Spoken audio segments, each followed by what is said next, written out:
Eyewitness now, Louis Bourbano, is also with us right now. Louis, you were inside the club as well?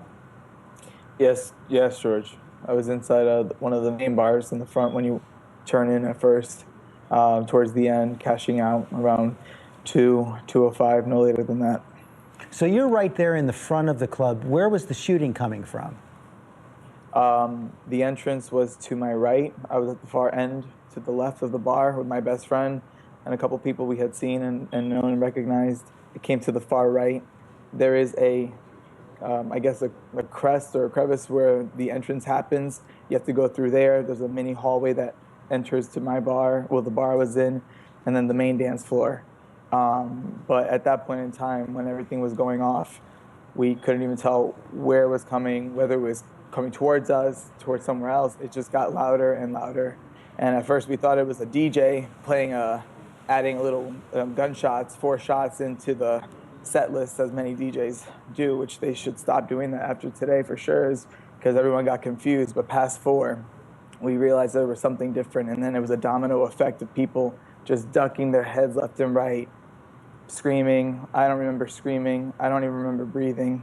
I just remember dragging my best friend down, dragging this girl down who was looking for her sister, and then just slipping in what was already, you can imagine, everything from drinks on the floor to blood. So were there victims actually inside that sidebar where you were, or was it all in the main dance floor?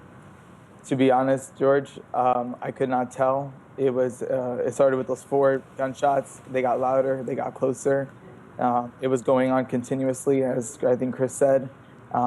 As we were, there was a break after about 10 to 20 gunshots. There was a break of like 10 seconds, which then we started jetting towards this little side exit of the side stage. And then the shooting continued continuously, loud. It was definitely no small gun, that's for sure. And then we jetted out to the back when the volume of the gunshots started getting closer and louder. Was it like a machine gun, or was it one shot at a time? No, it was not one shot at a time. It was not. If it was one shot at a time, I would have heard only probably 8 rounds, and that was it. And I heard at least 20 to 30 by the time I got out.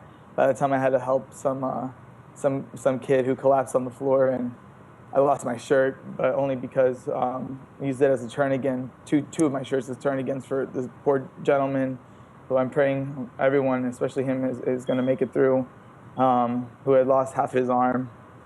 And then this other guy who was walking around with a bullet in his leg, and he had no idea it was sticking out.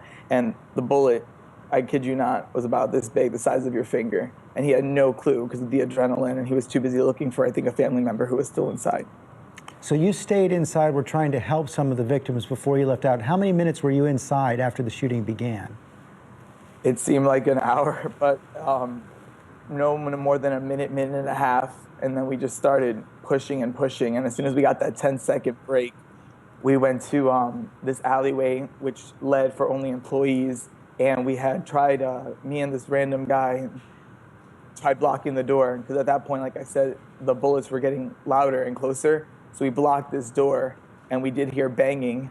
And I pray it wasn't anyone trying to escape, because I would forever feel guilty.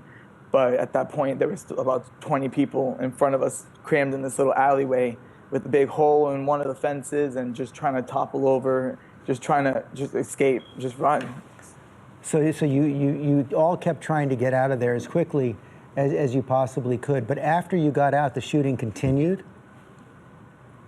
As we got further out, it was continuing. At that point in time, that's when I had seen this gentleman collapse, and he was still really close to the building. I just picked him up and I just dragged him. I said, "What are you doing? What are you doing?" Unbeknownst to me, his arm was in half and split, and he had a gash on his side. Dragged him as far as I could, and then an undercover cop, believe it or not, who I believe was the one who dispatched and called it in. We were just wrapping up and trying to take care of him, but at that point I didn't hear anything. Everything went numb and very fuzzy and just very distant, just in awe. And I look back at everything. I'm looking at my clothes, and like, I had lost my shirt, obviously, like I said, but you know, I have a really, really bad memory that I'm wearing right now. I haven't even gotten a chance to get a hold of myself or anything. Well, I can only imagine what you're going through, and for you to have the presence of mind to be able to help at least some of those victims was remarkable in and of itself. You heard the gunshots, you heard the burst of gunfire. Did you ever see the gunman at all? No, sir. And even if he were to enter the room, I was already on the floor sliding. We were just sliding on the floor at that point, trying to push. No contact, no eye contact.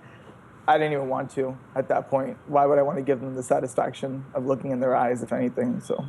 But you're clear. Just one gunman. You only heard the shots from the one rifle, as far as you could tell. Yeah, no, it was one gunman. It sounded like two, but then I realized that wasn't. That was just a big machine gun of some sort, or with some severe power. And give us a sense of the scale of this club. You said about 20 people were in this alleyway after you got out of the small bar. You had the big dance floor in the middle. We've heard other reports of hostages who were being held in other parts of the club. Give us a sense of the layout here and where that might have been. At least in the front bar, it's not that big, maybe probably 40 feet in length, probably about 20 feet wide. That was packed over 100 people as it was. At that point, just jet out. The main dance floor was already kind of clearing out. People were going to their bars, paying off their tabs. They made an announcement, close out your checks, last call for drinks. And so it seemed like everyone was gravitating either towards the back side. Like I said, I wasn't in the main bar anymore. We had just moved to the front bar to collect our checks at around 2 o'clock. And then that's when we taken the side glass door to get into the bar where we were at. And then...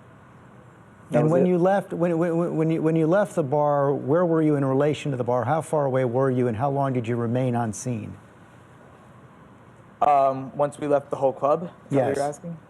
As soon as we jet, I threw myself through that hole in the fence, ran around, helped. I was probably still around helping out 10, 15 minutes till the paramedics came.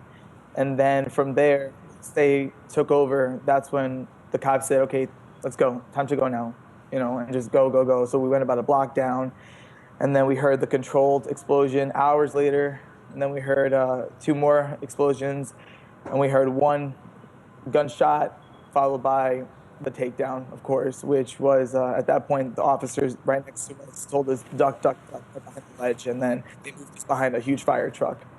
And after that takedown, which was apparently a little after 5 a.m., down there in Orlando, did you see any of the rescued hostages leave the site? No, sir. At that point, they we were there for a little bit behind this fire truck.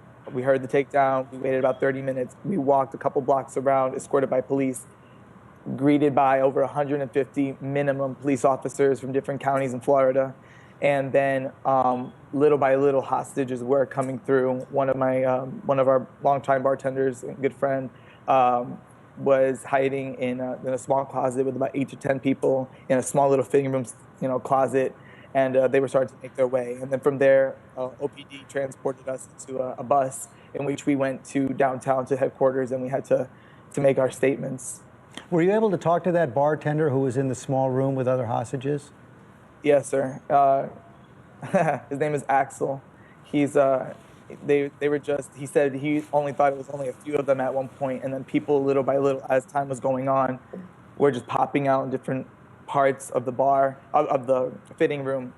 And then he said at one point he even got behind the door, ready to just drop down a bar stool on whoever was to walk in, trying to do something, because at that point, you either run or you try to make something happen to try to save as many as you can. So, do you have any idea how many people the club holds, or how many people were in the club at 2 a.m. when you were there?